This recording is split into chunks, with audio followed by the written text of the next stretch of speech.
2,800 lang pala ang kailangan mo sa isang bed. Oh, pwede. Opo. Sa umpisa. Sa umpisa. Ang dami. Parang 18 beds. Pero sir, nung nagsisimula ka, ilan yung beds na sinimula? Dalawa. So meaning sir, kung itong 4 kilos na nilagay mo dito, Dinoble mo. dinoble mo, Okay. yung 45 days, Yes. mas bababa pa. Yes.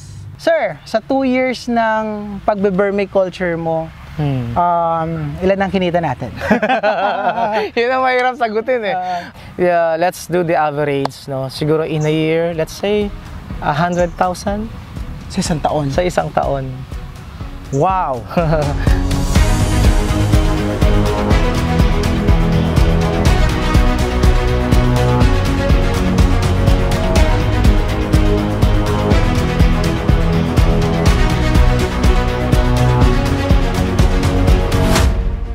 Sir, dito naman, ano yung makikita natin dito? Makikita natin yung bagong setup na kung saan meron na yung tae ng kalabaw. Okay, so eto sir yung mga nilagyan nyo na ng tayo ng kalabaw, kambing, pwede? Kambing pwede. Okay, so tayo ng baka. baboy, pwede? Hindi. Iba. Sa experience ko, hindi. But some, I don't know if they do it. Okay, so maliwanag po yun na baka, kalabaw, Kambing. kambing, Rabbit. rabbit, Oo. Kabayo, pwede rin. kabayo. Wag lang tae ng baboy. Kasi medyo ano na yun, Oo. may chemical na ata ano, no? Yung feeds lang nun. Okay, so this time, no? So lalapitan natin, no? Ito. Oh! Ito sir, ilang days na ito? Nasa 25. 25 days. Ayan, Apo. ilapit natin ng konti. Ayan, para makita natin. So, nandyan na sir yung mga ano. Ayun! Ano tawag dyan sir? African crawlers? ANC, Ano African tawag? Nightcrawler. Okay, tama naman yung binanggit natin kanina, no? Kulang lang ng night.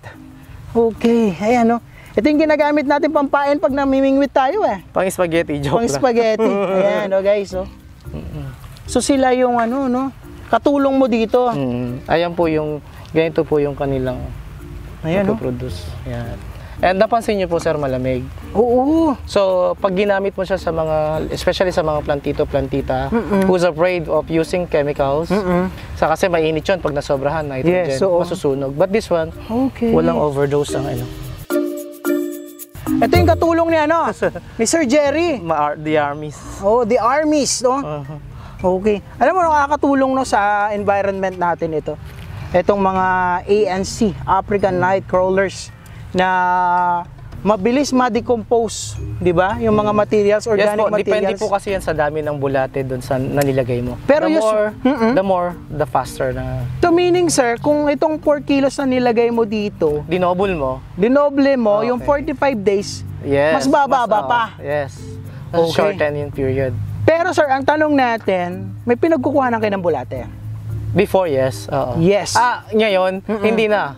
Kasi they produce. Di-reproduce. They reproduce, yes. Dumadami. Nangingitlog sila. Okay. Ganito, sir. They lay eggs. Okay. So, parang sinasabi mo, sir, na kapag nag-harvest kayo, hinihiwalay nyo na yung mga bulate. Normally, ganon ang ginagawa. But here, we have the technique na Ginagawa. I don't know if others doing Yes. it, no? Migration technique. Okay. What is that, sir? Kapag decompose na siya, normally nandyan lang din sila kung di mo sila gagalawin until talagang yung hindi na talaga nila makain yung pagkain. Ubus na, Ubus kumbaga. na. Ngayon, ang gagawin namin, itatabi lang namin yan sa isang side. Then, magsiset up kami doon sa gilid. Okay. And then, Doon sila lilapit? Lilipat sila doon. Okay. Even yung mga babies. Nice. Okay. So it will not take time para i-harvest mo pa sila ng Iwaiwalay. iwaiwalay, something like that. Yes. So pwede rin palang ganun. Migration No? technique. No, I heard kanina may sinabi kang rake.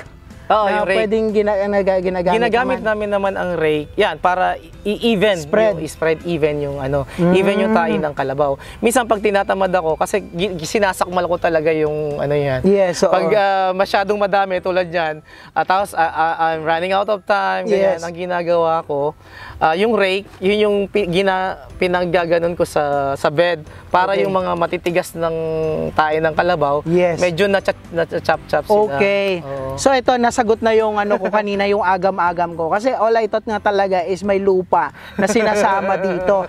Pero basically is yun nga yung mga organic material na sinama dito. At the same time, itong mga tae ng kalabaw or ng kabayo, ng kambing na sinama at with the help of our ANC, mabilis na nadidecompose and within 45 days maximum for 4 kilos of ANC na sinama mo dito, mabilis na. Yan, sir. Mapansin. Ngayon, Sir Jerry, no? Granules yung Ayan, tae. no? Mabilis Parang na tayo siya. ng, what do you call this, cockroach? Yes. So, Sir Jerry, no? Okay. Sa mga nagsisimulang pumunta dito sa vermiculture industry or sa vermiculture business, okay? Ano yung kailangan nila? Meaning, magkano ba ang puhunan? Okay? Let's say, okay, sa 1 kilo ng bulate na kailangan nila daw 4 kilos ang requirement natin, okay, magkakano? 700 ang 1 kilo. Okay, so 700 pesos pag bumili ka sa labas. Sa labas. Okay. Sa labas, no? 700 pesos per kilo ang bulate na gagamitin mo. So meaning kung 4 na kilo, 2,800. Yes. Yun ang initial na puhunan mo. Opo. Plus yung mga organic material na available sa surroundings mo. Surroundings, yes. So, 2,800 lang pala ang kailangan mo sa isang bed. Oh, pwede. Opo. Sa umpisa. Sa umpisa. Pero dahil sinasabi mo nga, naturally, nagre-reproduce naman ng nangingitlog ang mga bulate, dadami at dadami. Yes. Kapag nag-start ka ng isang bed, Opo. after 45 days or beyond that, pwedeng dumami yung mga ANC mo, pwede ka ulit mag-alat ng isa pang bed. Yes. Ask me how many times. Okay, ilang ang itlog ng bulate sa isang, let's say isang buwan? Sige. Ilan? More or less mga 1,000. 3 pieces. So yung 1 kilo mo ng bulate, which is 700, after 1 month, O yun, 3, 2, 1. Ayun. dumoble na lang, sir. Dumoble. I-doble mo na lang. So meaning nga, kung ano, 45 days, after 45 days, makakapag-double bed ka na. Pwede. Tama, yes. no? Then, so on and so forth na. So ganun ba yung nangyari dito sa tama, sir. Kaya ang bilis namin na, sabi mo, wow, ang dami. Ang dami. Parang 18 beds. Pero sir, nung nagsisimula ka, ilan yung beds na sinimula? Dalawa lang. So parang bumili ka ng 8 kilo. Meron pa dun sa bahay, sir. Actually, dun kami halos nag-start. Nandun sila. Okay. Pero sir, ang anong advantage nito at saka disadvantage na open? Paano pag umulan? Tama, apo. Pag umulan, ang ginagawa namin, napansin nyo may plastic kami doon. Okay. Ma-harness mo naman yan by yung sa plastic. Oo, lalo na pag nako-cover. Oo, naka-cover siya. Tapos, ayun, ang isang advantage naman dito, yun, hindi siya mahal. Hindi Tama. Practical. Practical. Walang concrete structure. Yes, walang and it's not permanent. You can transfer them Anytime. kahit Ganda, dyan no? kung gusto mo mag-ano. Ganda ng setup ni Sir Jerry. Yan, pwede natin gawin sa ano to. Sa mga kabidyo natin, no? Lalong-lalo na yung mga may tanim. Tama po. Tama, no? May tanim at gustong magkaroon ng organic fertilizer, you can start vermiculture. Yes. Diba? With the help siguro ni Sir Jerry, pwede niya kayong i-guide. Diba? Pwede po. Pero nakakano talaga, no? Sir, sa 2 years ng pagbe-vermiculture mo, ilan ang kinita natin? Yun ang mahirap sagutin eh.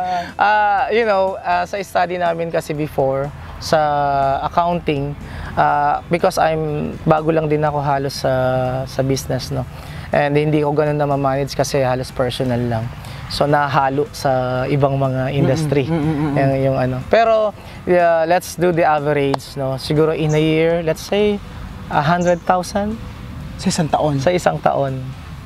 Wow. 100,000 in this industry, Okay, sa vermiculture. It's not full time, yes. Oh, kasi may iba ka pang ginagawa, Diba? At the same time, pag na-set up mo, you forget them for how many days? 4 days, then you go back after 4 days. Yes. Diligan mo lang. Sir, pakiulit nga doon sa mga kaibigan natin, mga kabidyo natin, how much sa isang taon? Let's say it's 100,000 on average. Average yun. Pero ganitong setup lang, up to mga 20 beds siguro yun. Yes, of course. much more pa if you have kumbaga malaking space Yes. and you double it, di ba? Yes, tama. Do, ay, kumbaga, sabi nga natin, parang sideline mo lang sa pagpa-farming, di ba? If you have the regular crops, di ba? Yes, Meron kang mga mga tanim talaga. But if you want to have a sideline, pwede ka mag-vermiculture using this 4 kilos of ENC, African Night Crawlers, plus yung mga organic materials na makikita natin sa ating mga bakuran, say, yung trunk ng saging, di ba? Yung malunggay. Kitchen scrap. I mean, Even yung mga waste natin, household waste. Sir, saan nakakarating itong mga organic fertilizer mo? Sino yung mga parokyano mo dito? We have Zambales and Bataan, nearby province. Okay. So, kumbaga sir, dito sa setup mo, can you say na less maintenance ito? Oh, yes. Oo. Kumpara pag nandun ka sa structure type? Sa structure type, ang medyo doon, una yun nga, magastos. Pangalawa, Naka-fix na siya? Oo. Hindi ka ganong makagalaw. Okay. Like this one. Na pwede mo ilipat dito. Tapos ito, kapag doon kasi iipunin mo, gaganunin mo. Dito, hawakan mo lang yun, tsaka may ganon. Yung tela. May ipon na siya. Di ba? Okay, mabilis din ang harvesting. Oo, mabilis din ang Okay, so ang ganda, no? So, portable kasi. yes. Sir, dito sa setup mo na ito, ano naman yung mga challenges encountered mo? Before, here, hindi gaano. Dito, ayan, may mga manok. Yan, kapag nakalimutan mo, you're not careful, lalo na pag bibe, yung bibi kasi, Susubsubin yan. susubsubin siya. Yes. Yung manok, kakalaykay lang yan. Yes. So, manok, before, dun sa isang namin, nalulubog din, bumabaha, may flash flood. Dito, wala. Ulan lang talaga. Dito mataas ba? Mataas dito ang lugar. Sir, speaking of ulan, ano ba yung ideal na month na pwedeng mag-setup ng ganito? Nang walang yung ulan? No, dry season. Dry season, of course, after rainy season. Let's say, Vermont, October, November, So, ang onwards. iniiwasan mo, mga June, July, August, mga ganun, yung mga tag-ulan. If you are in a Low-lying areas. Oo. Pero kung mataas naman yung area mo, Oo, no need. Takpan mo lang ng... Year-round, pwede. Oh, yes, of course. wow, ganda, no? Gandang negosyo pala ito. So, ang dami nating natutunan na naman dito, no? Imagine that, 100,000 na pwede natin kitain in just 1 year. Pero we can double it once na malaki yung space natin and less maintenance. Pero parang ang startup capital mo dito, yung unang yung unang bed mo. Meron pa tayong, tama, yung tain ng kalabaw, which is sabi mo nga, kapag marami dyan sa area ninyo, kikita ka talaga. Yeah. Kasi actually, yung iba, nagpapakuha lang sila sa mga bata and they just pay 30 pesos. Oo. At least nakatulong ka pa sa community. Yes, may baon sila. Sir, you are using the tela. How much is the tela naman? 25 pesos per yard. How much ang kailangan mo dyan? Ilang yards? Sa ganito, this one is maybe 6 to 8 lang yan. Something like that. So 150 will do. 150 pesos lang. Lazada and Shopee. Gina Cloth. Actually, yung binibili ko, yung niyan is Japanese, siya eh. Hindi ka ba nagsusupply niyan? Hindi naman, marami naman yan sa marami Lazada. Sa online. Anybody can buy it sa, yun lang bulate ang hindi. Talagang medyo, Saan pa lang supplier ng bulate? Kumaga sa umpisa lang, doon ka kumuha? Meron akong kaibigan dito na nag-start. Pero meron din akong isang technique dyan. Sasabihin ko ba? Sige, pwede. We can share it. Sige, for the sake of pag kasi bumili ka ng tain ng bulate, yung vermicast, meron yung sumasamang itlog. Meron din yan kasi doon sa strainer namin. Meron ang bulate kasi pag nakita mo siya pag na siya sa itlog, para siyang sinulid. Yes. So sa kaka-strain mo, sasama yun doon. Okay. That's why ako, wala na pag sa akin yung sige bumili. Hindi, joke lang. We do the migration technique. It's because nangihinayang ako dun sa mga sumasama dun sa talaga sinabi ko, no? Kasi mapapakinabangan mo pa. Tama. Pero yun nga, if you are wise at napansin mo, if you are keen observer, mapapansin mo, the first time na bumili ka ng tain ng bulate, may mapapansin ka dun, meron. So, kasi bakit? Alam ko yan. Kasi na-observe ko because I'm doing the ornamental plants. Yes. Sabi ko, bakit yung nilagay kong ganun? Bakit nagkabulati dito? Then I Ayun. found out. So sa Mau naman, nakakatulong ka na rin. Mayroon ka ba dito finished product na? Yung na-string niya na? wala eh. Na-dispose yun na lahat? Doon sa bahay yung iba. Dito wala na. Ayun yung bodega namin na hinakutan before. Wala na, hindi na kami. Talagang per sack ang laban mo dito, hindi siya yung per packs lang. We do not do the kasi masyadong trabaho na yun. Laborious na yun. Okay, that's good. So, at least kalahating sako, sasadyain mo dun sa amin, kaya dito. So parang ang pinaka-challenges mo lang dito, sir, yung mga external na, meaning yung mga manok, yung bibe. Pero pag napabayaan dito walang bibe, manok lang. That's why medyo less. Okay na ako dito. Pero yung area mo naman medyo mataas, hindi pa ba? Hindi rin. Siguro sir, bago po tayo magtapos dito sa ating interview ngayong araw na ito, siguro sir, mag-iwan tayo ng message, anong advice mo sa ating mga ka-video na gustong pasukin yung ganitong larangan at makapagsimula po sila. Ayan. For me, from my personal experience, as a health conscious person, one of the way na magagawa natin to control our health is to plant our own food. Okay, self-sustaining. Self-sustaining.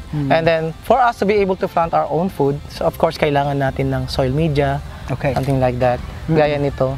So you do the value chain. Kung ayaw mo naman talagang bumili or what, so you produce, then you use. Ayun, gusto ko na, produce and use. Okay. And then you eat yung pinaka-fruit of your labor. Wow. And at the same time, ang epekto nun sa health mo. Sa farmer, sa mga health conscious, may kasabihan na know your farmer. Ito, you don't need to know your farmer because you're the one who's producing it already. Your own. Wow. Ganda naman, no? Produce, use, then eat.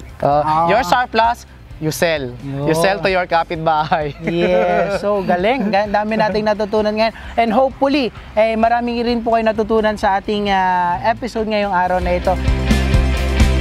Alright mga kabidyo, tayo po'y nagpapasalamat kay Sir Jerry sa pagbibigay niya po sa atin ng pagkakataon para mabisita ito kanyang vermiculture area. Kaya naman sa lahat po ng ating mga kabidyo na may natatanging kwento, pwede po kayong mag-message sa ating Facebook page, Video Stories. At the same time, pwede kayong mag-like at i-share ang ating video upang sa ganyan marami po tayong matulungang kapwa Pilipino na magkaroon ng awareness patungkol po sa vermiculture business. Kaya naman sa ating mga ka-video dyan na hindi pa nakapag-subscribe, please subscribe sa ating Video Stories for more videos and stories.